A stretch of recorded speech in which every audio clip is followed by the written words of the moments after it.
Welcome student, SM online class में आपका स्वागत है। और क्लास 12 की बात करेंगे इस वीडियो में। देखिए, हम 12th में ड्राइंग सब्जेक्ट की आज इस वीडियो में बात करेंगे, चित्रकला की। हम राजस्थान की मूर्ति कला और स्थापत्य कला के बारे में पढ़ रहे थे, राजस्थान के प्रमुख मंदिरों के बारे में पढ़ रहे थे। आप सभी जानते हो इसके बारे में। हमने लास्ट में जैन मंदिरों की बात की थी। जैन मंदिर में हमने विमल साई मंदिर है, लूणवसीय मंदिर है, पीतलहर मंदिर है और पार्श्वनाथ मंदिर की हम शुरुआत करेंगे। पीतलहर मंदिर तक पढ़ लिया था, तो आज उसके आगे बढ़ेंगे हम। आज मंदिर होगा हमारा पार्श्वनाथ मंदिर। पार्श्वनाथ मंदिर आप सभी जानते हैं कि जैन तीर्थंकर में जो 23 नंबर पर है, जो जैन तीर्थंकर हैं, उसमें जो 23 नंबर पर जो जैन मुनि हैं, उनका नाम आप सभी जानते हो, पार्श्वनाथ है। कितने नंबर पर? 23 नंबर पर। ठीक है, तो 1 नंबर पर कौन है? ऋषभदेव या आदिनाथ, क्योंकि 1 नंबर पर हैं तो आदिनाथ उनको कहते हैं। ठीक है, फिर 2 नंबर याद करना नहीं, आपको 22-23 याद करने हैं, फिर किताब में इन्हीं का जिक्र है। तो नेमिनाथ 22 नंबर पर है, 23 नंबर पर पार्श्वनाथ हैं और 24 नंबर पर महावीर स्वामी हैं। ठीक है, तो बात करते हैं पार्श्वनाथ मंदिर की। ये जो मंदिर है, पार्श्वनाथ का मंदिर 3 मंजिला है। कितने मंजिल का है? 3 मंजिला है। पहली बात तो ये ध्यान रखनी है आपको। दूसरी बात ये ध्यान रखनी है कि इस मंदिर का निर्माण जो जैन धर्म के अंदर जो मंडलिक है, क्या नाम बताया मैंने आपको? मंडलिक और उनके परिवार वालों ने इस मंदिर का निर्माण करवाया था, जैन धर्म से। और ये मंदिर 1458-59 के बीच में बना हुआ मंदिर है, पार्श्वनाथ का मंदिर। और कौन से भगवान का है? स्वामी पार्श्वनाथ का मंदिर है। इस मंदिर की बात करें तो इस मंदिर के चारों तरफ 4 विशाल मंडप बने हुए हैं। क्या बने हुए? मंडप। कितने बने हुए? 4। जैसे इस प्रकार का जो मंदिर है, उसके चारों तरफ एक मंडप ऐसे बना हुआ है, एक मंडप आगे पीछे और एक पीछे, ऐसे चारों दिशाओं में 4 मंडप बने हुए। मंडप तो जानते हो ना, कि जो मंदिर होता है उसके आगे इस प्रकार की आकृति, जहाँ पर बैठते वगैरह हैं, ऊपर गुंबद होता है इस प्रकार का। ठीक है, स्तंभों पर टिका होता है। यहाँ पर हवन करते तो हवन मंडप हो गया। ठीक है, सभा अगर लोग बैठते हैं तो सभा मंडप हो गया, कीर्ति मंडप। इस मंडप से आप प्रवेश करते हो तो प्रवेश मंडप। ठीक है, तो 4 क्या हैं? बहुत बड़े बड़े मंडप बने हैं पार्श्वनाथ मंदिर के अंदर। इस मंदिर की बात करें तो सामने संगमरमर की भगवान पार्श्वनाथ की प्रतिमा स्थापित की हुई है। किसकी? पार्श्वनाथ की क्या है? प्रतिमा है, संगमरमर की। ठीक है, और ये जो मंदिर है वो बलुआ पत्थर से बना हुआ है। भगवान की मूर्ति संगमरमर की है, लेकिन मंदिर पत्थर का बना हुआ है, बलुआ पत्थर का। ठीक है, तो ये भी बात आपको ध्यान में रखनी है। बात करें और तो इस मंदिर की बाहर की दीवारों पर, ये जो मंदिर बना है, इस मंदिर की जो बाहर की दीवारें हैं, अगर उन दीवारों की बात करें और कला की दृष्टि से देखें तो उन दीवारों पर हमें अनेक मूर्तियाँ दिखाई देती हैं। जैसे अगर उन मंदिर की दीवारों की बात करें तो हमें वहाँ पर यक्षिणियों की जो आकृतियाँ बनी हुई है, मूर्तियाँ बनी हुई हैं, बहुत सुंदर रूप से बनी हुई हैं। जो दिक्पाल होते हैं उनकी मूर्ति बनी हुई है। दिक्पाल का मतलब क्या होता है? जैसे ये मंदिर है, ये प्रवेश द्वार के बाहर यहाँ जो बनाए जाते हैं हाथ में, जैसे कोई भाला है या कोई हाथ में संवर लिए हुए हैं। ठीक है, तो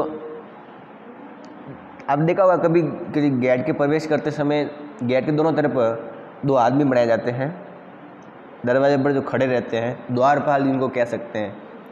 क्या कह सकते हैं इनको? द्वारपाल। तो उनकी भी मूर्तियाँ बनी हुई हैं बाहर ऊपर नीचे, ठीक है। इसके अलावा जो विद्या की देवी हैं उनकी भी मूर्ति है, विद्या की देवी।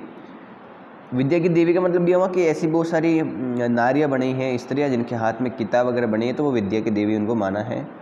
और नारी स्त्रियों की भी आकर्षित सुंदर मूर्तियाँ बनी हुई हैं। तो ये बात आपको ध्यान में रखनी है इस मंदिर की। कौन सा मंदिर है? पार्श्वनाथ का। तो हमने चौथे मंदिर की बात कर ली है, अब पांचवें मंदिर की बात करते हैं। जैन मंदिरों में, देलवाड़ा के मंदिरों में जो पांचों मंदिर हैं, महत्वपूर्ण मंदिर है भगवान महावीर स्वामी का।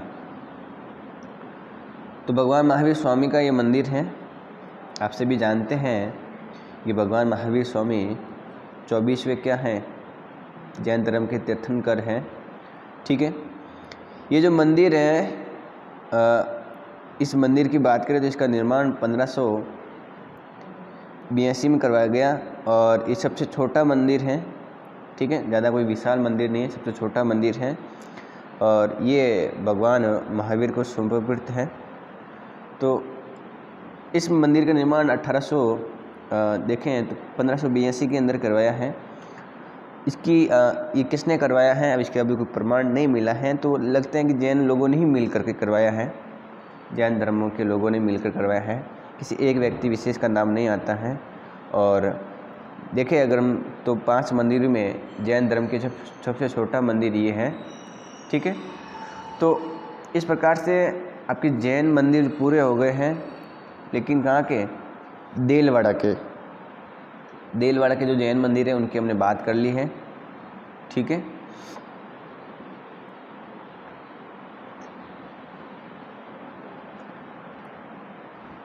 अब बात करते हैं अपन रणकपुर की। बात करेंगे रणकपुर की। रणकपुर के जैन जो मंदिर हैं, रणकपुर में कौन कौन से मंदिर हैं उनकी बात करते हैं रणकपुर की। अगर रणकपुर की बात करें तो पहले बात करते हैं कि यहाँ पर जो मंदिर है विशेषकर वो जैन धर्म के मंदिर हैं। किस धर्म के मंदिर है? यहाँ पर भी जैन धर्म के मंदिर है। कहा जाता है कि जैन धर्म के जो महत्वपूर्ण तीर्थ स्थल है, धार्मिक स्थल है, उसमें रणकपुर का भी स्थान है। और रणकपुर की अगर हम स्थिति की बात करें, अगर हम लोकेशन की बात करें कि ये कहाँ पर स्थित हैं, तो मैं आपको बता दें कि रणकपुर जो पाली डिस्ट्रिक्ट है उसमें स्थित है, पाली ज़िले में। लेकिन पाली ज़िले में भी कहाँ है? तो पाली ज़िले में जो सादड़ी तहसील है, पाली ज़िले में जो सादड़ी है, तो सादड़ी गांव से लगभग 8 किलोमीटर की दूर पर, पाली में जो सादड़ी गांव है उससे 8 किलोमीटर की दूर पर रणकपुर स्थित है। ये ध्यान रखना है आपको, ठीक है। अगर आप रणकपुर कभी घूमने गए हैं तो देखा होगा आपने, रणकपुर का जैन मंदिर के बारे में आपने सुना भी होगा। कभी टाइम मिले तो क्लास, जब भी आपकी 12वीं क्लास हो जाए ना और घूमने का मौका मिले तो रणकपुर का जैन मंदिर जरूर देखना, क्योंकि इससे ये होगा कि प्राचीन समय की कला वास्तविक कैसी थी। एक तो आप किताबों से पढ़ते हो कि ऐसा मंदिर है, इसमें ये कला है, उसमें ऐसा पत्थर है, उसमें ऐसी मूर्तियाँ लगी हुई हैं। एक आप अपनी आंखों से देखते हो तो उसमें रात दिन का फ़र्क है। तो एक क्वेश्चन तो यहाँ आता है, हर साल आता है और महत्वपूर्ण क्वेश्चन आता है कि रणकपुर का जैन मंदिर कहाँ स्थित है, ठीक है। तो ये वेरी वेरी मोस्ट है, मैं बता रहा हूँ आपको, वेरी वेरी मोस्ट है, क्योंकि आपको याद करना है और आपको ये याद है तो ध्यान रखना है कि रणकपुर का जैन मंदिर पाली ज़िले के सादड़ी गांव से 8 किलोमीटर दूर पर स्थित है। अरावली जो पर्वत श्रृंखला है उनके बीच में। याद रह जाएगा मेरे हिसाब से, तो बिल्कुल सिंपल है। तो जैन मंदिर और देलवाड़ा के जो मंदिर है जैन मंदिर, उनकी बात जरूर याद करना और रणकपुर की भी याद करना। देखो ये बातें आपको याद होनी चाहिए, पता होनी चाहिए, इसलिए नहीं कि एग्जाम में आएगी इसलिए पता होनी चाहिए, इसलिए पता होनी चाहिए तुम राजस्थान के निवासी हो रहे हो, राजस्थान में कौन कौन मंदिर है, कभी घूमने का टाइम मिले हैं तो वहाँ पर तो घूम सको। कभी मान लो आप रणकपुर जैन मंदिर में घूमने गए, जाते हैं अक्सर लोग पर्यटन के रूप में, और आपको पता है उस मंदिर में क्या क्या विशेषता है, किसने बनाया, कब बनाया, मंदिर कहाँ है, तो फिर आप ज्ञानी हुए। लोग आपसे सलाह मांगेंगे इस मंदिर में क्या है, क्योंकि उस समय और किसी को पता ही नहीं, लेकिन आपने रणकपुर के जैन मंदिर के बारे में पढ़ा है कि इस मंदिर में ये विशेषता है, इसमें ऐसी आकृतियाँ हैं, इस मंदिर में इतने शिखर हैं, इसमें ये विशेषता है, इस मंदिर का निर्माण किसने करवाया ये भी आपको पता है। तो आपको ऐसे लगा कि यार इस मंदिर के बारे में सब कुछ पता है और मैं अपनी आंखों से देखने जा रहा हूँ, तो ज़रूर आपको खुशी होगी। और तुम राजस्थान के निवासी हो तो फिर तो राजस्थान के जो महत्वपूर्ण मंदिर हैं अक्सर लोग वहाँ घूमने जाते हैं, उन मंदिर की बात तो पता होनी चाहिए। हाँ, आप घूमने जाएंगे तो आपको मंदिर बढ़िया लगेगा कि चीज़ बढ़िया है, ये मूर्तियाँ हैं, लेकिन इसकी वास्तविकता जब पता लगेगी कि वास्तव में कैसे बना हुआ है, कब बना हुआ है, किसने बनाया है, तो वो बड़ी बात है। तो ये स्थिति तो याद कर लेना। कहते हैं कि रणकपुर का जो नामकरण है, अगर नामकरण की बात करें तो इसका नामकरण जो इस स्थान का जो नाम है वो राणा कुंभा के नाम पर रणपुर रखा गया था। राणा कुंभा की ज़मीन मानते हैं ये कि यहाँ पर राणा कुंभा का अधिकार था और राणा कुंभा के नाम से इसका नाम रणपुर पड़ा था, ये ध्यान रखना। और वर्तमान में इसको रणपुर की बजाय रणकपुर कहते हैं, ठीक है। यहाँ अगर देखें तो भगवान जो जैन धर्म के अलग अलग भगवान हैं उनकी बहुत सारी मूर्तियाँ लगी हैं, उनके मंदिर हैं, और जैन धर्म का एक महत्वपूर्ण स्थान है, जैन धर्म का महत्वपूर्ण कला का भी केंद्र है, स्थापत्य कला का भी केंद्र है, और रणकपुर का मंदिर तो काफ़ी प्रसिद्ध है, ठीक है। तो ये बात आपको ध्यान में रखनी है। बात करें कि राणा जो कुंभा है उसके शासनकाल में वास्तुकला का एक अगर हम देखें तो उत्कृष्ट उदाहरण हमें रणकपुर जैन मंदिर दिखाई देता है। अगर बात करें तो उन्हीं के शासनकाल में, राणा कुंभा के शासनकाल में मतलब 15वीं शताब्दी में इस मंदिर का निर्माण किया गया। इसमें जो स्तंभ हैं वो बड़े अलंकृत स्तंभ हैं, स्तंभों का अजायब घर भी कहते हैं, इसके अलग अलग नाम है, उन नाम की हम बात करेंगे। तो सबसे पहले है कि मेवाड़ के जो राणा कुंभा है उनके शासनकाल में ये मंदिर का निर्माण हुआ।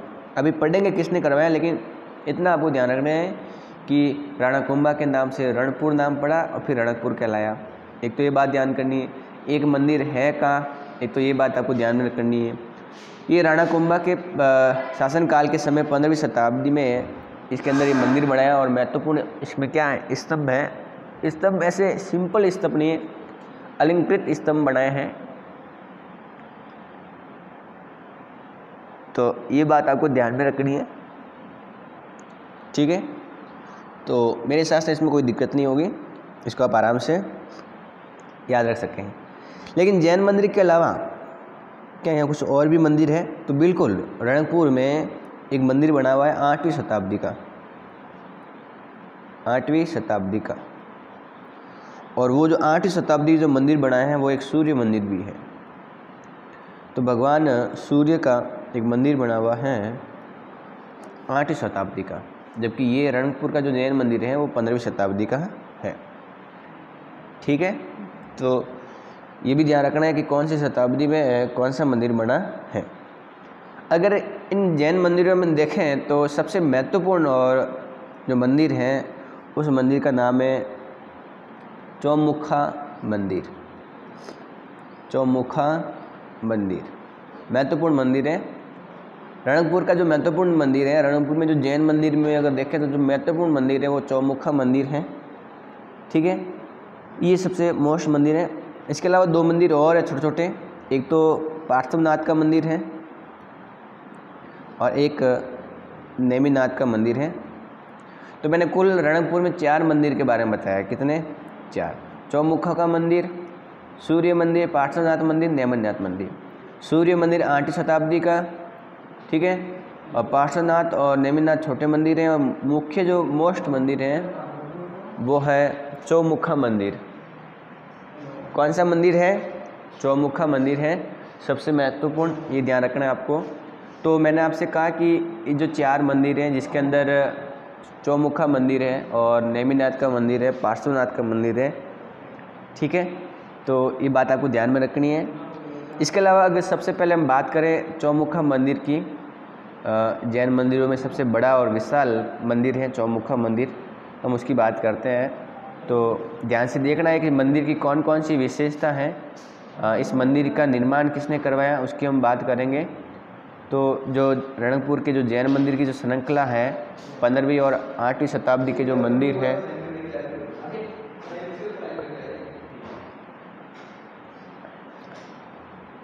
ठीक है, तो इसकी बात करते हैं इस मंदिर के बारे में विस्तार से, तो ध्यान से देखेंगे।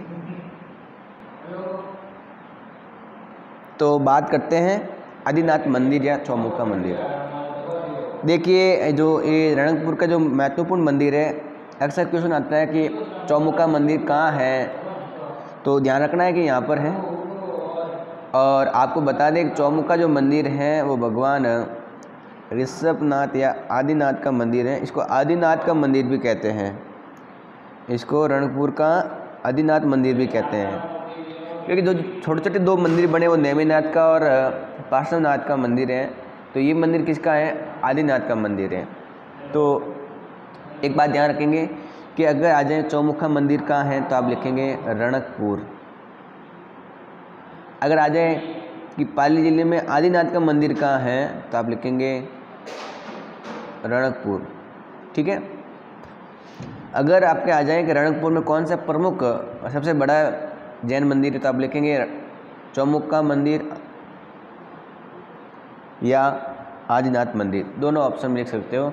तो अगले बारे में लगेगा वास्तव में दोनों नाम इसको पता है। ठीक है, तो ये बात आपको ध्यान में रखनी है। अब इस मंदिर के निर्माण की बात करें तो हम एक ही चीज़ देखते हैं। सबसे पहले ये मंदिर कहाँ है, तो आपको ध्यान रखना है कि ये मंदिर रणकपुर में है, इसमें कोई दिक्कत नहीं होगी। ये जो मंदिर है ये उस मंदिर के पास में एक नदी बहती है, उस नदी का नाम है मथई नदी, जो जवई नदी की सहायक नदी भी है। तो इस रणकपुर के जस्ट पास में एक नदी बहती है, इसका नाम है मथई नदी। तो क्वेश्चन आता है कि रणकपुर का जैन मंदिर किस नदी के किनारे है? रणकपुर का जैन मंदिर किस नदी के किनारे है? तो मथई नदी एक छोटी सी सहायक नदी है जवई नदी की, और जवई बांध आप सभी जानते हो पाली में बना हुआ है। ठीक है, और पश्चिमी राजस्थान का महत्वपूर्ण बांध है, तो ये भी ध्यान रखना है आपको। अब बात करते हैं कि जो आदिनाथ मंदिर है इसका निर्माण किसने करवाया है, कितने इसमें पैसे खर्च हुए हैं, सारी बात करते हैं। तो रणकपुर का जो मंदिर है उसका निर्माण 1439 के अंदर करवाया गया था। अब 1439 से मतलब शताब्दी कौन सी है? 15वीं शताब्दी है, जो मैंने आपको पहले भी बताया था। ठीक है, और इस मंदिर को बनाने में कोई एक साल नहीं लगा, इस मंदिर को बनाने में पूरे 50 साल वर्ष लगे हैं। मतलब रणकपुर का जैन मंदिर बनाने में 50 वर्ष लगे हैं। एक व्यक्ति की आधी उम्र इसमें चली गई है एक मंदिर बनाने में। जिस व्यक्ति को ठेका दिया था इस मंदिर को बनाने में, उसने अपनी आधी उम्र एक मंदिर में लगा दी। तो कितना महत्वपूर्ण मंदिर है, विचार करने वाली बात है कि इसमें 50 वर्ष लगा है।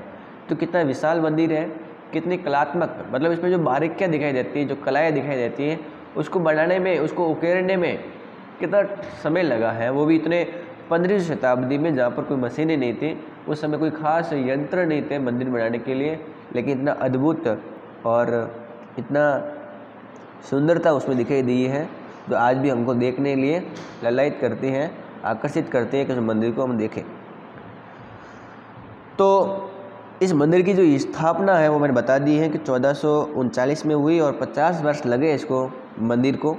तो लगभग हम देखें लगभग 50 वर्ष हुए। और अगर इस मंदिर की बात करें तो मंदिर बनने तक जो समय लगा और जब मंदिर पूरा संपन्न हो गया था वो हुआ था 1496 में।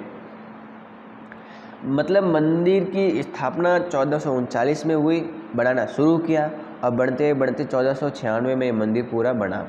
लगभग 50 वर्ष लगे, ये ध्यान रखना है आपको। तो चौमुखा मंदिर बनाने में बात करें तो ये इनका समय है कि यहाँ से यहाँ तक ये मंदिर बना, इसके बीच में, और 50 वर्ष लगे।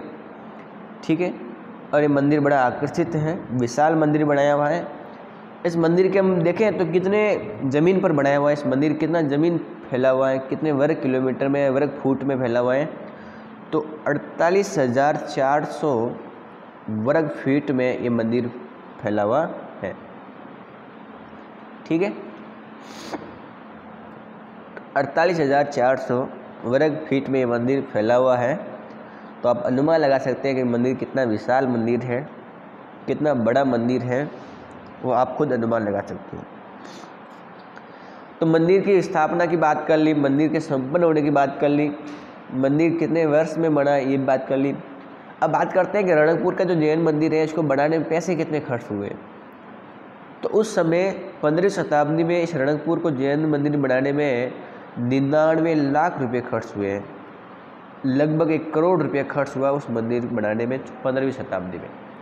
मतलब आज से इतने साल पहले 15वीं शताब्दी में लगभग 1 करोड़ रुपया खर्च हुआ है। तो आज तो कितने करोड़ों का मंदिर है, अरबों के ऊपर जाता है मंदिर, क्योंकि उस समय इतने पैसे खर्च हुए 99 लाख। लेकिन आपको हमने बताया है कि जो देलवाड़ा के जो मंदिर है उसमें तो आपको पता है कि काफ़ी पैसे खर्च हुए हैं। हमने बताया कि एक मंदिर के अंदर तो 19 करोड़ रुपए खर्च हुआ है, विमल साई मंदिर के अंदर, जो उस मंदिर से भी पहले बना हुआ है। विमल साई मंदिर 1031 ईस्वी में बना हुआ है, उस समय 19 करोड़ रुपए खर्च हुए हैं, है ना। और लूण वसीम मंदिर है वो 1232 में बना हुआ है, उस समय इसमें 15 साल तो लगे, लेकिन 12.5 करोड़ रुपए खर्च हुए उसमें। तो आप मंदिर की बात ये विचार कर सकते हो कि मंदिर को बनाने में कितना पैसा खर्च हुआ है और कितना समय लगा है। 50 साल लगे हैं, 99 लाख रुपए खर्च हुए हैं, बड़ी बात है। अनुमान लगाया जाता है कि भी इतने खर्च हुए 1 करोड़ के लमसम। तो ये बात आ गई इस मंदिर की कि भाई मंदिर में क्या है। बात करते हैं मंदिर का निर्माण किसने करवाया।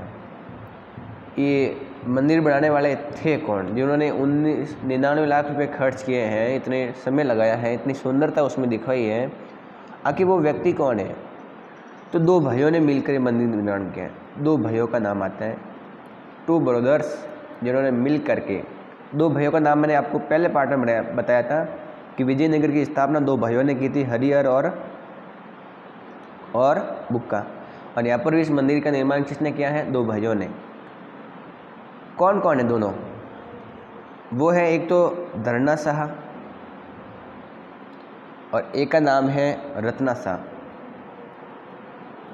तो धरना शाह और रत्ना शाह दोनों भाइयों ने मिल करके इस मंदिर का निर्माण करवाया। इनको प्रेरणा किसने दी, किसने कहा कि तुम मंदिर बनाओ, और इनको प्रेरणा मिली कहाँ से। तो उस समय एक आचार्य थे जिनका नाम था सोम सुंदर सूरी जी। सोम है, सुंदर भी है और सूरी जी भी हैं। सोम सुंदर सूरी जी की प्रेरणा से इन दोनों भाइयों ने इस मंदिर का निर्माण करवाया। 2 भाई कौन है, धरना शाह और रत्ना शाह। ठीक है, तो ये बात आपको ध्यान में रखनी है। और आज के लिए इस वीडियो में इतना ही। वीडियो को लाइक करें, चैनल को सब्सक्राइब करें और वीडियो को शेयर जरूर करें। इस वीडियो को 2-3 बार देखें ताकि आपको महत्वपूर्ण बात याद रह सके, और किताब से भी इस वीडियो को देखना है। और सबसे मोस्ट बात है कि अभी आपके पास में मोबाइल है, जैसे ही वीडियो ख़त्म हो जाए अभी जस्ट, तो आप क्या करेंगे, नेट पर सर्च करेंगे रणकपुर का जैन मंदिर। और आप अगर रणकपुर मंदिर को देखने कभी गए नहीं हैं तो मोबाइल में आप आराम से उसको घूम करके आ सकते हो, देख सकते हो कौन कौन सी विशेषताएँ, कौन कौन सी मूर्तियाँ हैं। तो अभी आप इस मंदिर के बारे में सर्च करेंगे और इसके बारे में जितनी भी जानकारी दी हुई है, विशेषता जो है, कला है, जो इस मंदिर की कला, वो आप आराम से मूर्तियाँ वगैरह देख सकते हो। तो आपको अच्छा लगेगा और दिमाग में छवि बैठेगी कि हाँ इस मंदिर की आकृति ऐसे है, ऐसे मंडप है, इतने शिखर हैं। ठीक है, तो आज के लिए इतना ही।